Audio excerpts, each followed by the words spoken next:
안녕하세요. 생각을 깨우는 책 한 구절 시간입니다. 혹시 여러분은 운명을 바꿀 수 있다는 것에 대해 어떻게 생각하세요? 전설적인 일본의 운명학자이자 사상가인 미즈노 남보쿠의 운명을 만드는 절제의 성공학이라는 책입니다. 성공할 수밖에 없는 운명은 어떻게 만들어지는가라는 부제의 책입니다. 오늘은 지은이 미즈노 남보쿠의 생애에 관한 이야기입니다. 일본의 대사상가이자 운명학자인 미즈노 남보쿠는 어려서 부모를 잃고 대장장이를 하던 작은아버지 밑에서 키워졌습니다. 10살 때부터 술을 배우고 도박을 일삼으며 하루가 멀다 하고 싸움을 일으키다가 결국 18세 되던 해에 유흥비를 마련하기 위해서 도둑질을 하다가 감옥에 가게 되었습니다. 반년 동안 감옥에 있으면서 남보쿠는 밖에서 보아왔던 사람들과 감옥에 들어오는 사람들이 꽤 많이 다르다라는 사실을 발견하게 되었습니다.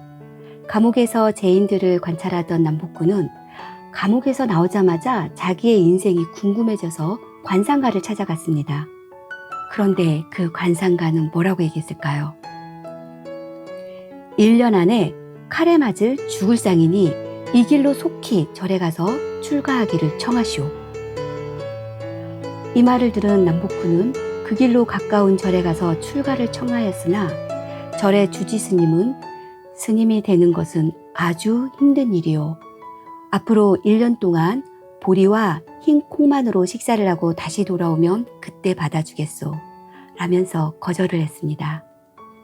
남보쿠는 바닷가에서 짐꾼으로 힘들게 일하면서도 살기 위해 보리와 흰 콩만을 먹고 술도 끊고 버텼습니다. 어울리는 무리들이 조금 난폭하여 종종 싸움이 일어나기도 했지만 작은 상처만 입을 뿐 생명에는 지장이 없었습니다. 1년을 무사히 넘기고 출가하기 위해 절로 향하던 그는 자신의 죽음을 예언했던 관상가에게 찾아갔습니다. 그런데 남보쿠를 알아본 관상가는 크게 놀라며 물었습니다. 아니, 완전히 상이 바뀌었군요. 어디서 큰 덕을 쌓았소? 아니면 사람의 목숨을 구했소? 생명을 구한 일은 없지만 스님의 말씀 따라 보리와 흰 콩만을 먹고 1년을 살았습니다. 식사를 절제한 것이 큰 음덕을 쌓았구려. 그것이 당신을 구했소. 관상가에게 죽음의 상이 없어졌다라는 말을 듣고 남보쿠는 출가하기보다는 관상가가 되겠다는 결심을 하고 전국을 돌아다녔습니다. 처음에는 머리 만지는 사람의 제자가 되어 3년간 사람의 얼굴의 모양을 연구했습니다. 그 다음 3년은 목욕탕에서 일을 하면서 벗은 모습을 관찰했고 마지막 3년은 화장터의 인부로 일을 하면서 죽은 사람의 골격과 상을 연구했습니다. 이렇게 9년간의 수업을 마친 후에 관상가로서 세상에 알려지게 되었습니다. 남보쿠는 상을 볼 때 좀 의심쩍으면서 옷을 벗기고 체상과 골격까지도 감정하여 백발백중 틀리지 않았다고 합니다. 또 사람이 오면 일부러 거친 음식을 대접하여 어떤 식으로도 대응하는지 관찰하여 운명을 판단하기도 했습니다. 그는 관상뿐 아니라 선이나 호흡법에도 따를 사람이 없었다고 합니다. 새끼손가락을 불로 태우거나 양 팔뚝에 큰 뜸을 하는 것과 같은 힘겨운 수행을 하고 50일이 넘는 단식과 맹수욕도 병행했다고 하니 도의 한기를 향한 진념이 무섭기까지 합니다. 남보쿠의 용모는 괴이하여 명성을 듣고 찾아오는 사람들도 실제로 그를 보고 나서는 진짜인지 의심하였고 지방에 출장 가서도 가짜라고 봉변을 당하는 일이 적지 않았다고 합니다. 그래서 자신의 용모를 묘사하는데 아래와 같은 글을 각지에 내려보냈다고 합니다. 키는 작고 얼굴은 좀스럽다. 입은 작고 눈은 험하게 들어갔다. 이마는 좁고 눈썹은 거의 없다. 코는 낮고 광대뼈는 높게 나와 있다. 치아는 짧고 발도 작다. 새끼손가락은 불에 탔으며 양 팔뚝에 뜸자리가 있다. 이렇게 자신을 표현했다고 하는데요. 남복군은 노년에 거대한 저택의 큰 창고만 무려 7동이나 되었다고 합니다. 보리 1홉반, 술 1홉, 반찬은 1탕1채의 간소한 식사를 하였고 쌀은 물론 쌀로 만든 떡도 먹지 않았다고 합니다. 일본 조정에서 대일본, 일본 중조라는 파격적인 칭호까지 받은 미즈노 남복군은 1757년에 태어나서 75세까지 살았습니다. 수많은 저서를 남긴 미즈노 남복군은 모든 성공은 스스로 인생을 절제함으로써 완성된다고 합니다. 작은 성취에 들떠 한눈을 파는 사람에게 성공은 달콤한 맛만 보여주는 채 떠나간다고 합니다. 지위고하를 막론하고 무절제한 사람에게 성공은 뜬구름일 뿐이라고 합니다. 그러면서 나는 원래 밑바닥 인생을 살았습니다. 어떻게 보면 짐승보다도 못한 삶이었고 20살을 못 넘기고 죽을 운명까지 타고났습니다. 그런데 절제로서 간신히 운명을 가르치게 되었고 부끄럽게도 많은 제자까지 거느렸습니다. 배웠다고 하는 사람들은 내 말을 비웃을지 모르지만 절대로 그 뜻을 소홀히 여기는 일은 없었으면 합니다. 이 책을 소홀히 여기면 삶이라는 큰 길에 궁극적인 성공은 끝내 다가오지 않습니다. 크게 성공한 사람들은 다 아는 내용으로 아직 성공하지 못했거나 꿈이 남아있는 사람들에게 인생과 성공의 이치를 전하기 위해서 이 책을 만들었습니다. 내가 부족한 점이 많아서 간혹 잘못된 논리도 있겠지만 부분적인 것에 너무 집중하지 말고 3번 읽고 이 책을 평가해 주었으면 합니다. 미즈노 남보쿠 배상이라고 했습니다. 저는 지금 이 책을 함께 나누기 위해서 2번째 읽고 있는데요. 저 또한 어떠한 평가도 내리지 않고 함께 공유하고 있습니다. 마지막 한 번 더 읽어보고 저도 제 생각을 한번 같이 더해보는 시간을 또 갖도록 하겠습니다. 여러분들의 작은 절제에 성공하기 더 큰 성공을 가지고 오는 오늘이 되었으면 합니다. 고맙습니다. 오늘은 운명을 만드는 절제의 성공학 중 가난과 실패의 기도 이 주제와 함께 하겠습니다. 귀한 새를 키우는 것을 취미로 하고 있습니다. 틈틈이 세상에 귀하다는 새는 다 구경하러 다닙니다. 아직 성공했다고는 할 순 없지만 그래도 지금까지는 탄탄대로 달려왔습니다. 그런데 꼭 큰 성공의 문턱에서 일이 자꾸 어긋납니다. 왜 성공의 문턱에서 자꾸만 주저앉는 걸까요? 이 질문에 저자인 미즈노 남보쿠는 말합니다. 아직 성공을 이루지 못했다고 했지요. 그런데 어째서 당신은 이미 성공한 사람처럼 살고 있소? 그러면서 성공이 오지 않는다고 안타까워하다니 부끄러운 줄 아시오. 귀한 새를 키우는 취미는 크게 성공한 사람들이나 갖는 취미요. 당신같이 아직 젊은 사람이 그런 것을 즐기면 오던 성공도 멀찌감치 도망가는 것이요. 그런 해이한 마음가짐으로는 크게 성공할 수 없단 말이요. 도대체 당신이 지금 가진 것이 무엇이 있다고 그런 취미를 즐긴단 말이요.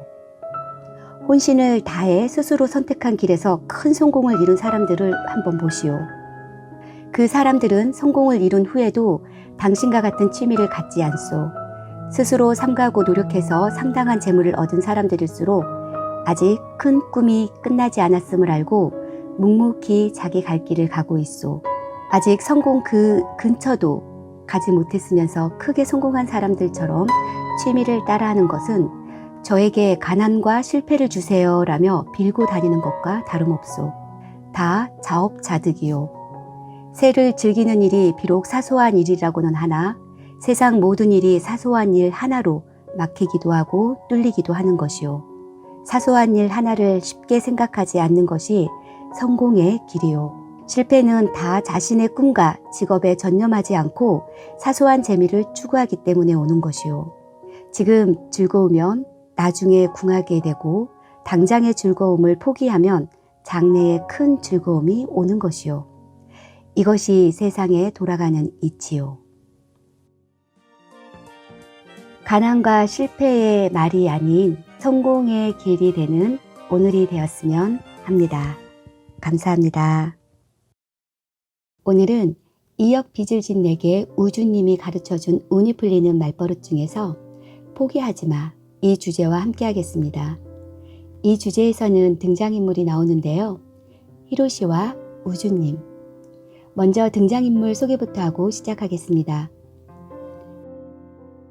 히로시, 본명 고이케 히로시, 36세 센다이에 살고 있다. 트럭 운전을 하면서 7년 동안 모은 돈을 투자해 그동안 꿈꾸었던 의류점을 열었다. 무모하게 시작했지만 고객은 찾아오지 않았고 유지비와 제품 구입 비용 등이 더해져 2천만 엔의 빚을 지게 되었다. 매일 변제 금액이 40만 엔을 넘지만 원금은 줄지 않아 파산 지경에 이르렀고 자살 직전까지 몰리는 상황이 되었다. 우주님, 본명 위대한 우주신. 히로시의 비명 같은 외침을 듣고 갑자기 나타나 자칭 우주신이라고 말한다. 늘 강한 말투를 사용하지만 아무래도 히로시를 예전부터 알고 있는 듯하다. 스파르타식 지도를 통해서 히로시의 인생을 역전시켜주기 위해 노력한다. 포기하지 마. 그럼 시작해 보겠습니다. 인생의 밑바닥을 맛보고 있을 때 나는 벼랑 끝에서 아주 강력하고 자신감 넘치는 우주님을 만났다. 12년 전에 나는 내가 꿈꾸었던 것과는 다른 예상 밖의 결과 때문에 인생에 괴멸될 상태에 놓여 있었다. 나는 7년 동안 모은 돈으로 집 근처에 가게를 냈다. 그동안 꿈꾸었던 의류점이었다. 그렇게 꿈꾸었던 일이었지만 상품은 팔리지 않았고 파리만 날리는 날이 계속되었다. 하지만 그만둘 용기도 없었던 나는 꿈을 접을 수 없다라는 생각에 빚을 냈다. 처음에는 은행에서만 돈을 빌렸지만 부족해지자 소비자 금융에도 손을 내밀었고 결국 사채에까지 손을 댔다. 그리고 정신을 차렸을 때는 총 2천만 엔, 약 2억 원이 넘는 빚이 내 어깨를 짓누르고 있었다. 변호사를 찾아가 상담해도 이제 파산하는 수밖에 없습니다. 라는 말만 돌아왔다. 모든 사람들이 나를 포기하고 있었다. 그렇다. 나조차도. 친구는 물론이고 애인과도 헤어진 나는 인생의 밑바닥에서 내동댕이 쳐진 상태였다. 운전을 하고 있어도 화장실에 앉아 있어도 참을 수 없는 눈물이 흘러내렸다. 죽는 게 나을지 몰라. 그런 생각이 끊임없이 머릿속을 스쳤지만 내 빚보증을 서준 사람이 부모님이라서 죽을 수도 없었다. 어떻게 해야 좋을지 몰랐다. 그러던 어느 날 밤 나는 욕조에서 눈물을 흘리고 있었다. 모든 것이 끝나버리면 편할 텐데. 그때 어디선가 목소리가 들려왔다. 포기하지 마, 포기하지 마. 그것은 내 마음의 목소리였다. 샤워기에 물줄기와 눈물이 뒤섞인 몰골로 나는 중얼거렸다. 이제 의지할 게 아무것도 없어요. 제발 좀 도와주세요. 하느님, 부처님, 조상님, 우주님. 바로 그때였다. 야, 히로시, 나 불렀냐? 응? 오랜만이야. 오랜만이라니? 저는 누군지 모르는데요. 저리 가세요. 이봐, 모처럼 재미있는 일을 만들어 놓고 지금 그만두면 아깝잖아? 재미있는 일? 아니 그보다 도대체 누구세요? 나? 내가 조금 전에 불렀잖아. 우주님 하고. 네? 우주님? 뭐 실제로는 교신을 담당하고 있는 것뿐이지만 그래서 나를 부를 정도라면 너 정말 해볼 생각이 있는 거지? 네? 뭐냐니. 우주에 주문하는 건 말이야. 그렇게 하려고 나를 부른 거잖아. 우주의 주문을? 주문이라니요 무슨. 너 빚 때문에 머릿속이 엉망진창이지. 주문이 뭐냐고? 너의 소원을 내가 우주에 전달해 주는 거잖아. 소원? 우주의 소원을? 저는 지금 우주의 소원이나 빌고 있을 상황이 아닙니다. 지금 저의 인생은 죽느냐 아니면 어딘가에 콕 숨어버리느냐 하는 길밖에 남아있지 않다고요. 숨어? 그거 좋지. 2천만 엔 빚을 지고 피해서 숨어버린다? 그리고 인생 대역전? 꽤 재미있는 일 같은데. 재미있는 일이라니요. 지금 제게는 그 길밖에 선택의 여지가 없습니다. 그러니까 너의 주문은 대역전극을 바란다라는 거잖아. 네? 저의 인생이 역전될 수 있다고요? 응, 될 수 있는 게 아니라 당연히 되지. 그래서 나를 부른 거잖아. 아니 그게 상대방이 누군지조차도 모르고 있는데 무슨. 에이 정말 피곤하네. 그러니까 주문을 할 거야 말 거야. 뭐든지 들어줄 테니까 빨리 결정하라고. 뭐든지? 정말요? 그럼 부탁합니다. 인생 대역전. 숨어 사는 것은 싫어요. 정말 들어주실 건가요? 당연하지. 우주는 두말하지 않아. 규칙만 정확하게 지키면 돼. 규칙? 그게 뭔데요? 이 상황에서 벗어날 수만 있다면 뭐든지 하겠습니다. 그날부터 강력하고 자신감 넘치는 우주님의 스파르타 수업이 시작되었다. 소원을 이루는 힌트를 전해 듣고 그것을 매일 실행한 나는 9년 만에 2천만 엔 빚을 완전히 변제할 수 있었다. 그리고 가족과 함께 당시의 나로서는 상상조차 할 수 없었던 마치 꿈처럼 행복한 나날을 보내게 되었다. 우주님은 정말 대단한 분이다. 우주님의 스파르타 수업 1교시의 핵심 내용만 공유하겠습니다. 말버릇을 긍정적으로 바꿀 것, 이게 첫 번째 수업입니다. 나는 역시 대단해.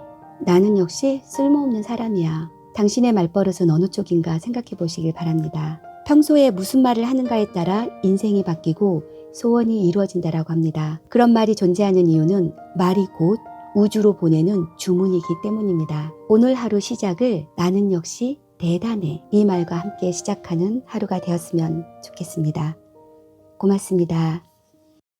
오늘은 지그지글러 성공의 법칙과 시도하지 않으면 아무것도 할 수 없다, 이 책들 중에서 습관에 관한 주제로 함께 하겠습니다. 나쁜 습관은 쉽게 고쳐지지 않지만 훌륭한 결심은 쉽게 무너져 내린다. 좋은 습관은 인생의 좋은 동반자이다. 인생이라는 게임에서 사람들은 보통 정상을 정복하려는 일념으로 끊임없이 노력하면 성공적인 삶을 살 수 있으리라는 희망을 품고 살아간다. 성공이라는 목표를 이룩하기 위해서 우리가 알아두어야 할 점이 있다. 이 말은 제가 굉장히 좋아하는 말인데요. 한번 읽어보겠습니다. 의식적으로 좋은 습관을 익히지 않으면 무의식적으로 나쁜 습관을 갖게 된다는 것이다.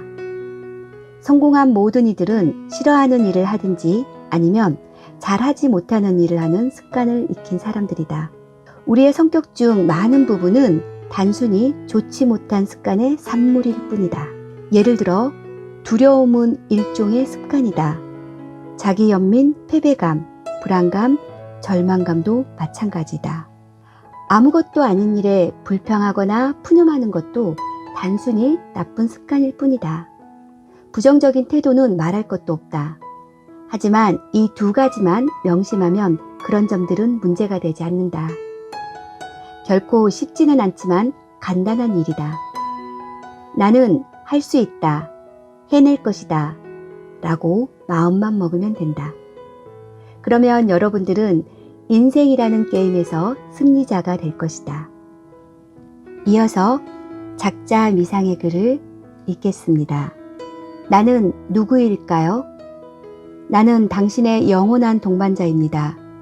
또한 당신의 가장 훌륭한 조력자일 뿐만 아니라 가장 무거운 짐이 되기도 합니다. 나는 당신을 성공으로 이끌기도 하고 실패의 나락으로 끌어내리기도 합니다. 나는 전적으로 당신이 하는 대로 그저 따라갑니다. 그렇지만 당신 행동의 90%가 나 때문에 좌우됩니다. 나는 당신의 행동을 빠르고 정확하게 좌지우지합니다. 나에겐 그것이 매우 쉬운 일입니다.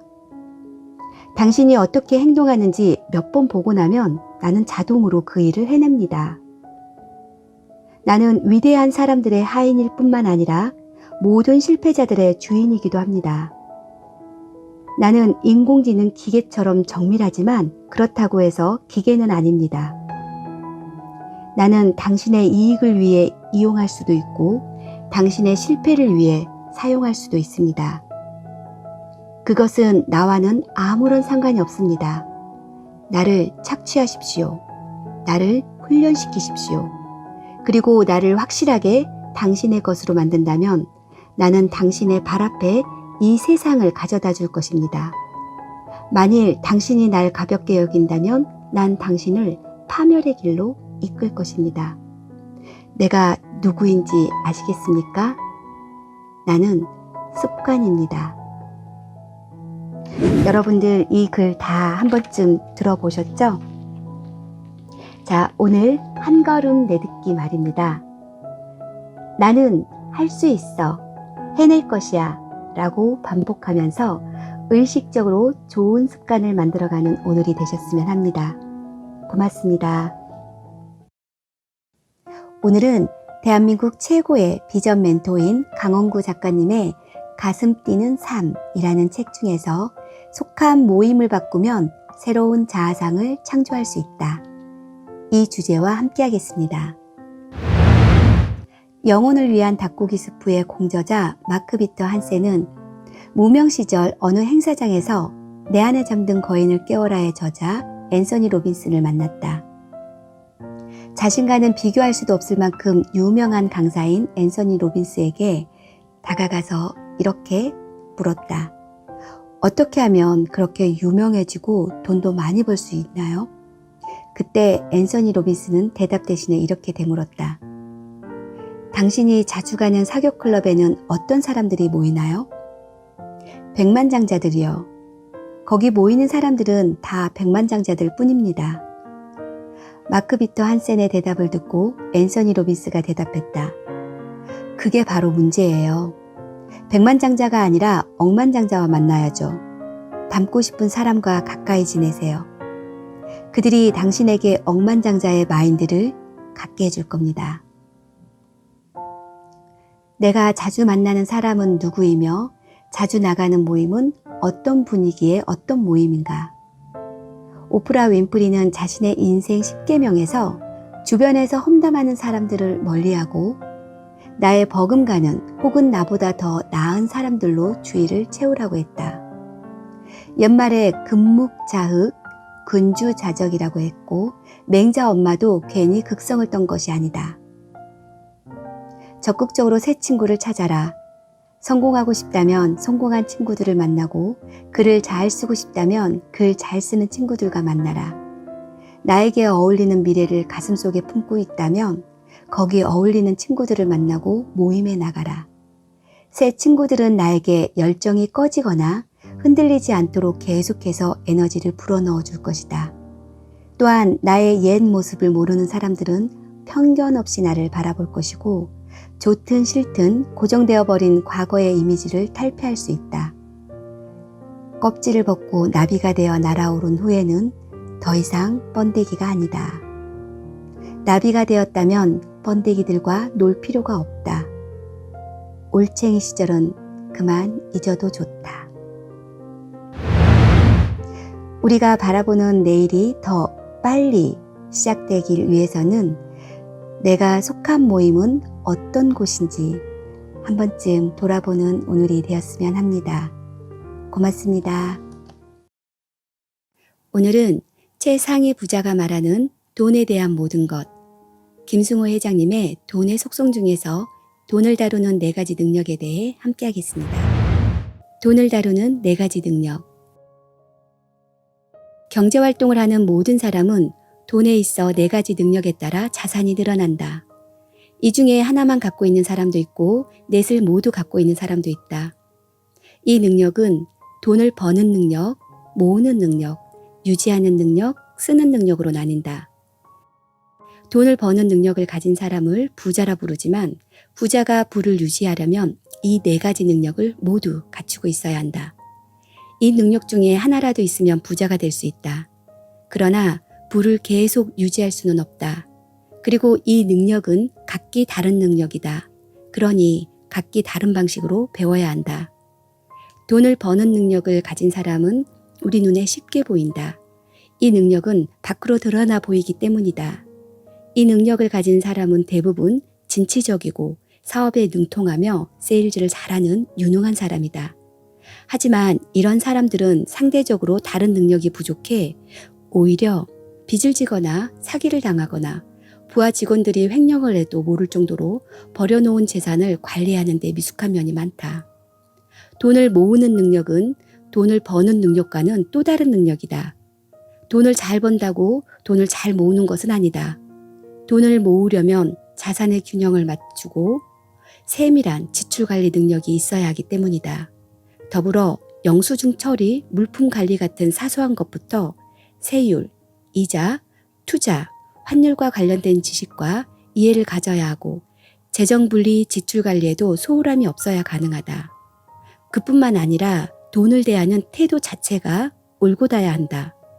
작은 돈을 함부로 하면 안 되고 큰 돈은 마땅히 보내야 할 곳에 보낼 수 있어야 한다. 작은 돈을 함부로 하면 주변이 그를 따라서 돈을 함부로 하고 마땅히 풀어야 할 때 큰 돈을 풀지 않아서 주위에 사람이 떠난다. 사람이 떠날 때는 돈도 갖고 떠난다. 그래서 돈을 모으는 능력은 인품에 따라 차이가 난다. 단호함과 너그러움이 함께 있어야 한다. 돈을 벌어도 모을 줄 모르면 밑빠진 독과 다를 바 없다. 아무리 많이 벌어도 구멍이 새고 있으면 언젠가 빈 항아리가 될 수밖에 없다. 돈을 유지하는 능력은 돈을 벌 줄 아는 사람이 돈을 모으는 능력을 얻은 후에 모아놓은 재산을 지키기 위해서 반드시 필요한 능력이다. 이 또한 버는 능력이나 모으는 능력과는 완전히 별개의 능력이다. 재산을 지키는 일은 가장 힘든 일 중에 하나다. 성을 공격하는 것보다 지키는 것이 더 힘든 것과 같은 이치다. 자산이 허물어지는 것은 한순간이다. 집을 짓는 데는 3년이 걸려도 허무는 데는 하루면 끝이다. 자산을 가진 사람이 자산을 유지 못하는 가장 큰 이유는 올바르게 투자되어 있어야 할 자산을 관리하지 못한 탓이다. 세상에서 투자하는 것은 가장 힘들다. 아무것도 하지 않는 것은 가장 나쁜 투자다. 그러니 아무것도 안 할 수도 없는 일이다. 투자는 열심히 하는 것으로 대신할 수 없는 분야다. 통찰과 거시적 안목이 함께해야 하고 들어감과 나옴의 기준이 있어야 한다. 순식간에 성벽이 무너져 내릴 수 있기 때문이다. 마지막으로 돈을 쓰는 능력은 고도의 정치 기술과도 같다. 검소하되 인색하면 안 된다. 나는 검소한 삶을 살아야 하지만 가족이나 주변에 강요하면 안 된다. 직원에게 강요해서도 안 된다. 부자인 나도 이렇게 아끼는데 너도 아껴야 하지 않겠어? 라는 말은 교훈이 아니다. 삶의 가치관이 다를 뿐이다. 지출해야 할 것은 반드시 기일을 지켜 지출하고 늦거나 미루면 안 된다.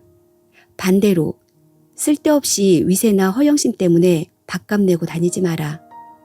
돈 많으면 밥값은 당연히 내야 된다고 믿는 사람들과 어울릴 필요 없다. 그런 사람들에게 듣는 욕은 보약이다. 폼이나 명예는 그런 데서 나오는 것이 아니다. 남의 돈을 존중할 줄 아는 사람에겐 밥값 몇 번 더 내줘도 되지만 당연시 여기는 사람들에게까지 챙기면 내 돈이 나를 욕한다. 돈을 잘 쓰는 능력을 배우려면 욕도 먹을 줄 알아야 한다. 내 돈에게 욕먹는 것보다 낫다. 내 돈이 날 욕하면 떠날 수 있기 때문이다. 즉, 이 네 가지 능력이 각기 다른 능력임을 이해하고 각각 배우려고 노력해야 한다.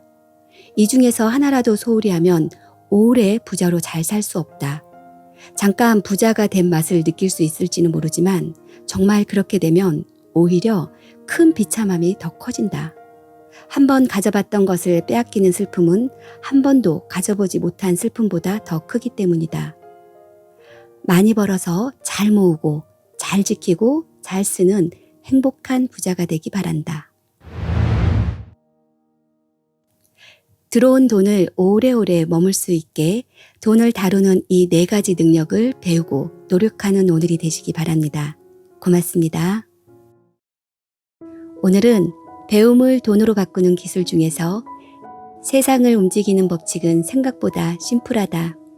이 부분에 대해서 함께 하겠습니다. 세상에는 부유한 사람과 가난한 사람이 있습니다. 이것은 엄연한 사실입니다. 이 사실에 입각해 세상을 보다 단순한 눈으로 바라봅시다. 때로 진실은 잡다한 조건을 걷어내고 남은 매우 단순한 본질에 존재하기도 합니다. 부유한 사람은 원하는 것을 모두 가질 수 있는 데다 멋진 만남도 가질 수 있으며 세련된 감각의 고급 저택이나 초고층 아파트에 살면서 쾌적한 나날을 보내기에 마음이 여유롭고 감정은 풍요롭습니다. 부유한 사람의 인생에는 마치 한계가 없는 것처럼 그 가능성과 행복감도 무한대로 확대되어 가지요. 그러나 가난한 사람의 인생은 대체로 부유한 사람과는 정반대의 궤적을 그립니다. 결국 둘의 차이는 더욱 벌어져 가기만 합니다. 단 하나의 공통점조차 없는 것처럼요. 부유한 사람도 가난한 사람도 똑같이 이 세상에서 살아갑니다. 동일한 공간에서 동일한 법칙성에 따라 살아가는 것이지요. 그 법칙이란 무엇일까요? 현실은 항상 자신의 생각이 실현되는 형식으로 나타난다는 법칙입니다. 스스로 가난해지고 싶다고 생각하는 사람이 어디 있느냐며 반론하고 싶으시겠죠? 그렇다면 묻겠습니다. 내게는 이렇다 할 재능이 없어. 부모님도 부자가 아니야. 그런 내가 부자가 될 리 없잖아? 이렇게 생각한 적은 없습니까? 이런 생각을 품고 있는 이상 인생이 풍요로워질 리 없습니다. 꿈꾸는 모습 그대로의 당신이 될 수 없으며 더더욱이 부자가 될 가능성은 더욱 없고 주택담보대출과 아이들 교육비에 쫓기며 일생을 보내게 될 것입니다. 부자가 되고 싶고 풍요로운 인생을 보내고 싶다면 무엇보다 풍요로운 생각, 풍요로운 꿈, 부유한 인생 계획을 대범하고 여유롭게 그리며 살아가야 합니다. 이 세상에는 두 가지 법칙이 있습니다. 하나는 이 세상에서 일어나는 일은 모두 그 사람의 생각이 반영된 것이라는 사실입니다. 즉, 그 사람의 생각이 현실화된 것이 그의 인생이라는 법칙입니다. 또 하나는 예외 없이 누구에게나 무한한 가능성이 주어진다는 법칙입니다. 금전 또한 이 세상에 포함되어 있으므로 이 법칙에 따라 작용하게 되어 있지요. 바라는 것이 돈이라면 돈을 원한다고 생각해야 합니다. 어떤 망설임이나 의심도 하지 말고 돈을 원한다고 진지하게 생각하십시오. 바로 그것이 부자가 되는 첫걸음입니다. 아무리 많이 원해도 허용된다는 무한의 법칙 역시 정확히 돈에 적용됩니다. 돈을 원한다는 마음가짐에 한계를 설정할 필요는 없습니다. 연봉을 1억으로 설정하거나 조금 더 욕심을 부려 2억이 된다면 얼마나 좋을까? 라는 생각에 거리낌을 느낄 필요가 없다는 뜻입니다. 10억을 원한다면 연수입 10억을 바라면 그만입니다. 이 두 가지 법칙을 제대로 작동시키는 데 필요한 것이 바로 배움입니다. 저자는 연수입 10억을 벌어들이려면 당신의 인생을 뒤바꿀 수 있는 세상의 법칙을 이해하라고 합니다. 여러분들도 너무 잘 알고 계시는 돈의 속성의 저자이신 김승호 회장님도 소득을 10배 올리는 방법을 이렇게 얘기했습니다. 내가 10배를 벌 수 있다고 믿는 것부터 시작하라고 했습니다. 김승호 회장님도 하루에 1억을 벌겠다고 선언한 뒤 정말 그것이 이루어졌고 지금은 하루에 3억, 4억 정도 수입이 들어온다고 합니다. 정말 대단하시죠? 여러분들도 원하는 수입을 정해서 마음을 먹는 것부터 시작해보는 오늘이 되었으면 합니다. 고맙습니다. 오늘은 일상의 고민을 절반으로 줄이는 뇌과학과 심리학의 힘, 하지연 작가님의 고민이 고민입니다 라는 책 중에서 고민을 방해하는 감정들에 대해 함께 하겠습니다. 고민이라는 생각의 영역에 감정이 채색되면 현명한 결정을 하기 어려워진다. 감정은 시시때때로 올라와 고민을 방해할 수밖에 없다. 이를 원천봉쇄할 방법은 없다는 것을 인정해야 한다. 잉어 한 마리를 키운다고 생각해보자. 이 잉어는 키우는 환경에 비례해 몸집이 커지는 일본의 코이라는 잉어다. 집에서 작은 어항에 넣어두면 5에서 8cm 정도의 크기까지 자라지만 연못에 넣어두면 25cm 정도로 자라고 깊은 강에 방류하면 120cm까지도 자란다. 고민이 꼭 그렇다. 마음속 환경이 어떤지에 따라 고민의 크기는 작은 어항 속 잉어만 할 수도 있고 강물 속 커다란 잉어만 해줄 수도 있다. 마음속을 어지럽히는 여러 감정들과 심리적 문제들이 작은 어항 크기면 될 고민을 더욱 크게 만든다. 제대로 고민해보기도 전에 지레 겁부터 먹고 나는 이 문제를 해결할 수 없다고 스스로를 과소평가한다. 반대로 도움을 받아야 하는 상황에서도 혼자서도 잘할 수 있다고 스스로 과대평가하기도 한다. 고민을 잘하기 위해서는 고민하는 대상을 제대로 보는 것부터 시작해야 한다. 물론 정확한 편견 없는 눈으로 문제를 파악하고 주변 상황에 휘둘리지 않으면 가장 좋겠지만 사람이 언제나 합리적일 수는 없는 법이다. 실제로는 별로 중요하지 않는 일에 부풀려져 엄청난 일인 것처럼 생각되기도 하고 동네 뒷산 가듯 쉽게 넘어갈 일이 백두산 정상을 오르는 것 같이 힘겹게 느껴지기도 한다.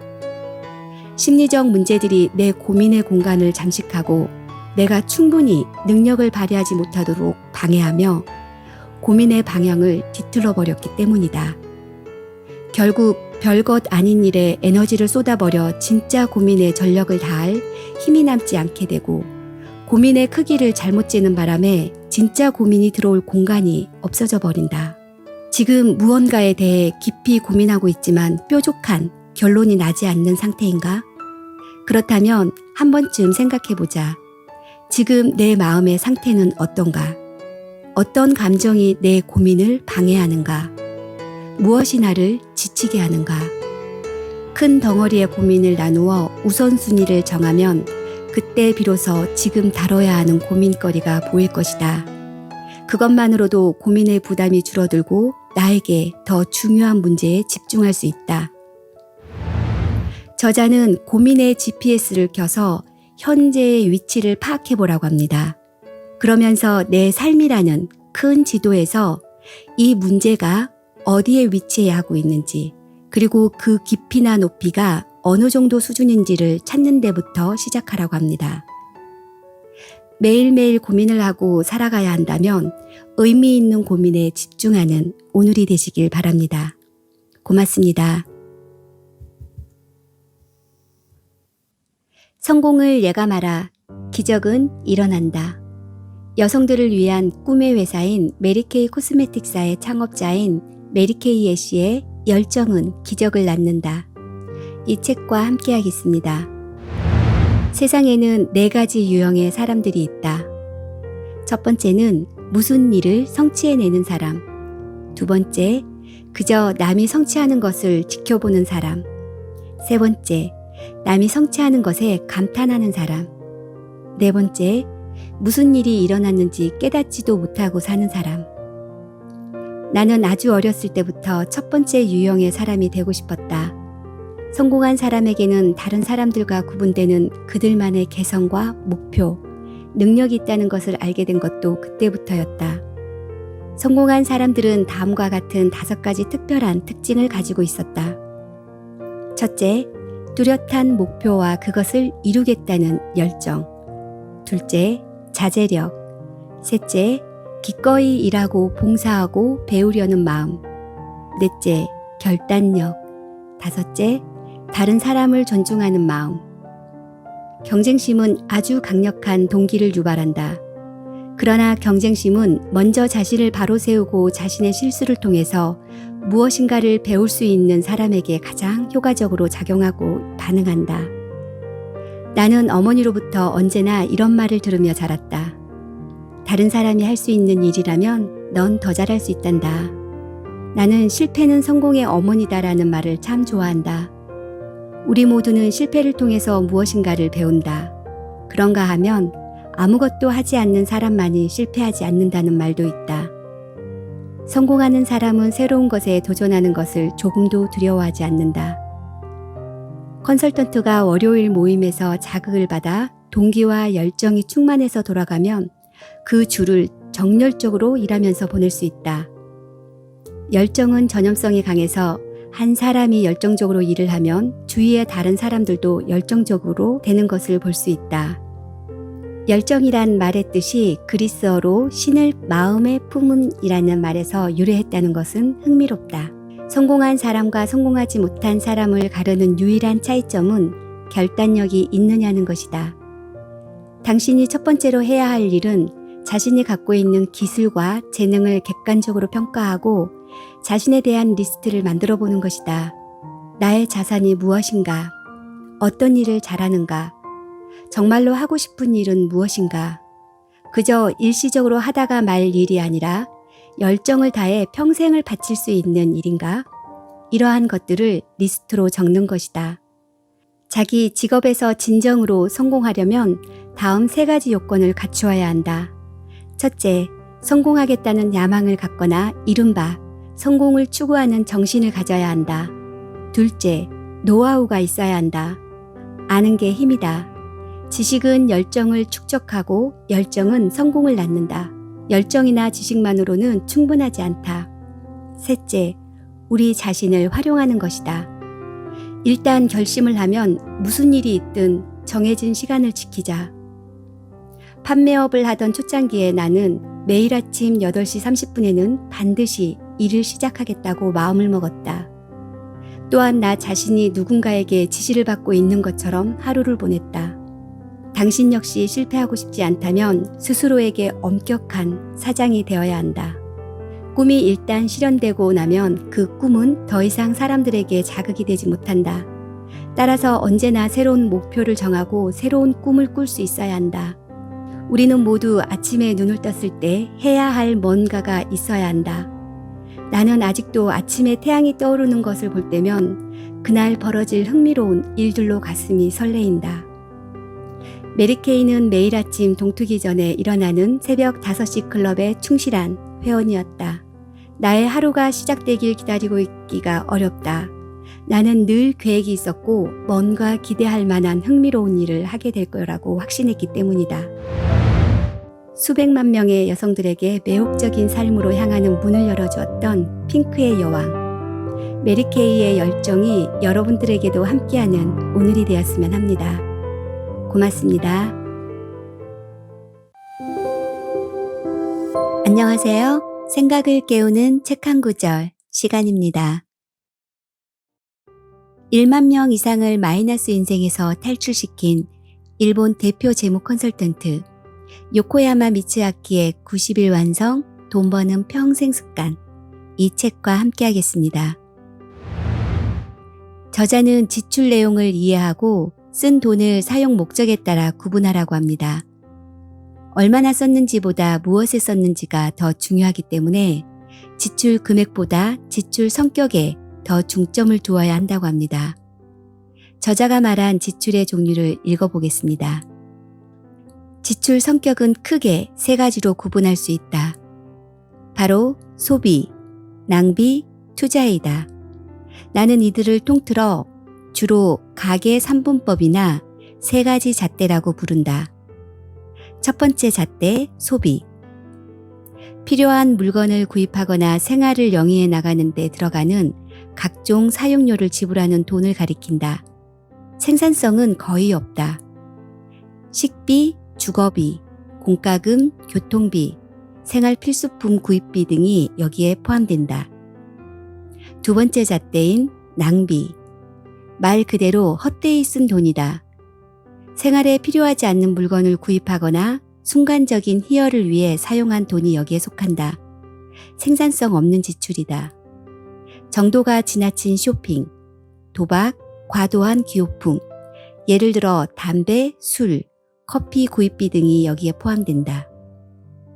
세 번째 잣대인 투자. 생활에 꼭 필요하지 않지만 미래의 자신에게는 생산성이 있는 지출이다.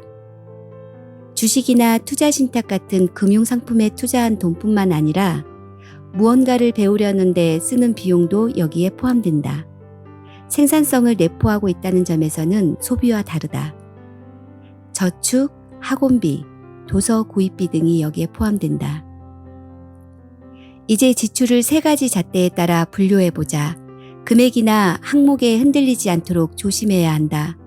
다른 것들은 완전히 무시하고 오직 지출 성격으로만 판단하는 것이 중요하다. 아무리 좋은 약도 삼키지 않으면 소용이 없는 것처럼 행동의 중요성을 저자는 강조하고 있습니다. 여러분들이 사용한 돈이 소비인지 낭비인지 아니면 투자인지 이렇게 사용 목적에 따라 구분을 해보시는 오늘이 되시길 바랍니다. 고맙습니다.